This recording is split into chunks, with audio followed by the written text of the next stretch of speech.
mình không phạt đấy. Sao mà ôn thơ đâu tại nó còn phạt nữa không?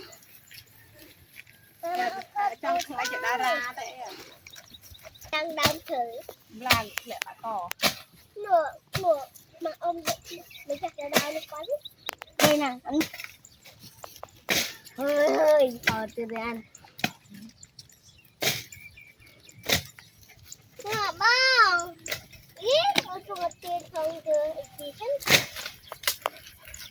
Con mình mới hai con chứ. Con ở vậy thay lắm à. Hai con ở trên này. Hai con còn hai con ở trên này rồi.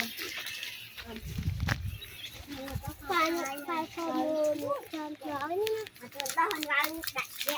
Ơi giờ đặt kìa.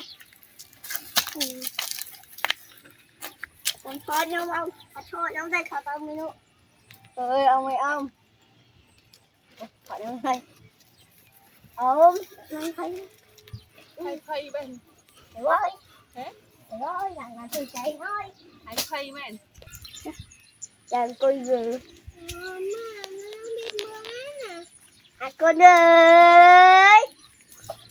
Con. Lang krong hay lang krong nè. Môn nhỉ? Ông tẹ bây giờ cả. Ông bị tẹ. Bán thớt thái tao mang thần mình nước.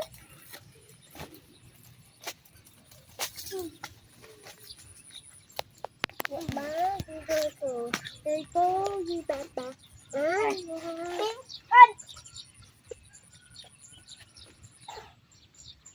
Con này. Mấy con này. Thế nào mà đặt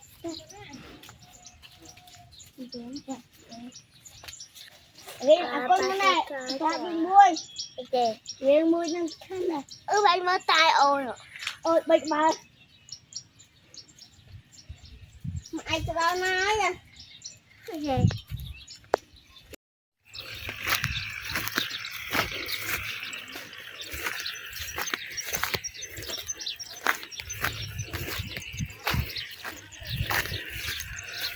cho smart cô si cục sờ cô si